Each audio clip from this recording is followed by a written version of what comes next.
After a long time, in the 3rd year, the word of the Lord came to Elijah. Go and present yourself to Ahab, and I will send rain on the land. So Elijah went to present himself to Ahab. Now the famine was severe in Samaria, and Ahab had summoned Obadiah, who was in charge of his palace. Obadiah was a devout believer in the Lord.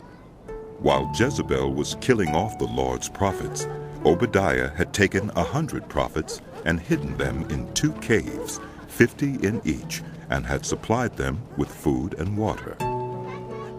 Ahab had said to Obadiah, "Go through the land, to all the springs and valleys. Maybe we can find some grass to keep the horses and mules alive, so we will not have to kill any of our animals." So they divided the land they were to cover, Ahab going in one direction and Obadiah in another. As Obadiah was walking along, Elijah met him. Obadiah recognized him, bowed down to the ground, and said, "Oh, is it really you, my lord Elijah?" Yes, he replied. go tell your master Elijah is here. What have I done wrong Asked Obadiah. that you are handing your servant over to Ahab to be put to death? As surely as the Lord your God lives, there is not a nation or kingdom where my master has not sent someone to look for you. And whenever a nation or kingdom claimed you were not there, he made them swear they could not find you. But now you tell me to go to my master and say, Elijah is here. I don't know where the Spirit of the Lord may carry you when I leave you. If I go and tell Ahab and he doesn't find you, he will kill me. Yet I, your servant, have worshipped the Lord since my youth. Haven't you heard, my Lord? What I did while Jezebel was killing the prophets of the Lord? I hid 100 of the Lord's prophets in 2 caves, 50 in each, and supplied them with food and water. And now you tell me to go to my master and say, Elijah is here? He will kill me. Elijah said, As the Lord Almighty lives, whom I serve, I will surely present myself to Ahab today. So Obadiah went to meet Ahab and told him, and Ahab went to meet Elijah. When he saw Elijah, he said to him, "Is that you troubler of Israel?" I have not made trouble for Israel, but you and your father's family have. You have abandoned the Lord's commands and have followed the Baals.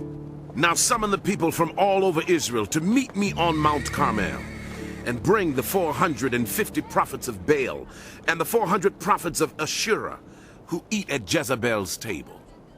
So Ahab sent word throughout all Israel and assembled the prophets on Mount Carmel.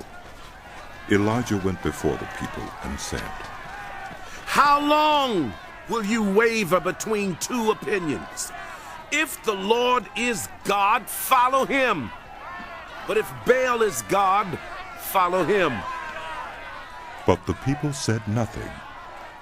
Then Elijah said to them, I am the only one of the Lord's prophets left, but Baal has 450 prophets. Get 2 bulls for us. Let Baal's prophets choose one for themselves, and let them cut it into pieces and put it on the wood, but not set fire to it.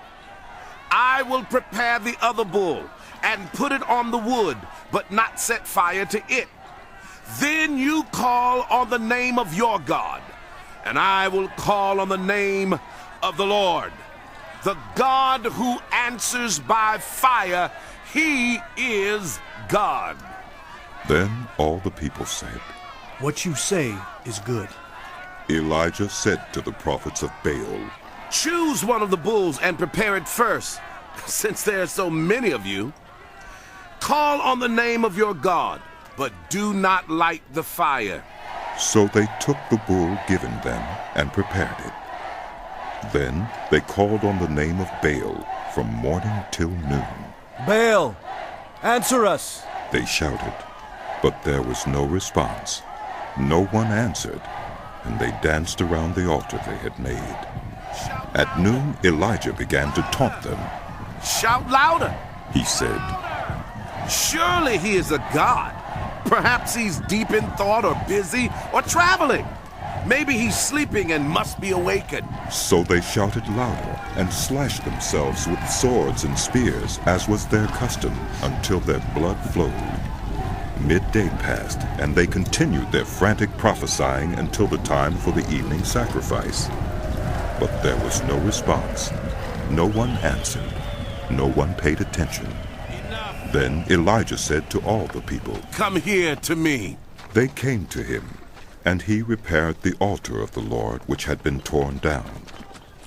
Elijah took 12 stones, one for each of the tribes descended from Jacob, to whom the word of the Lord had come, saying, Your name shall be Israel.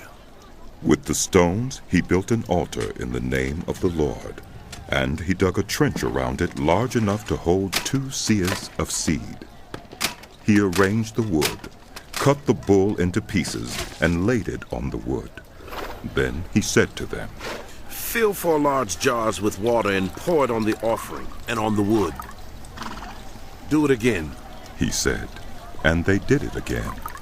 Do it a 3rd time. He ordered, and they did it the 3rd time. The water ran down around the altar and even filled the trench. At the time of sacrifice, the prophet Elijah stepped forward and prayed, Lord, the God of Abraham, Isaac, and Israel, let it be known today that you are God in Israel, and that I am your servant, and have done all these things at your command. Answer me, Lord. Answer me, so these people will know that you, Lord, are God, and that you are turning their hearts back again. Then the fire of the Lord fell and burned up the sacrifice, the wood, the stones, and the soil, and also licked up the water in the trench. When all the people saw this, they fell prostrate and cried, The Lord, He is God. The Lord, He is God. Then Elijah commanded them. Seize the prophets of Baal. Don't let anyone get away. They seized them, and Elijah had them brought down to the Kishon Valley and slaughtered there. And Elijah said to Ahab, Go, eat and drink, for there's the sound of a heavy rain. So Ahab went off to eat and drink. But Elijah climbed to the top of Carmel, bent down to the ground, and put his face between his knees.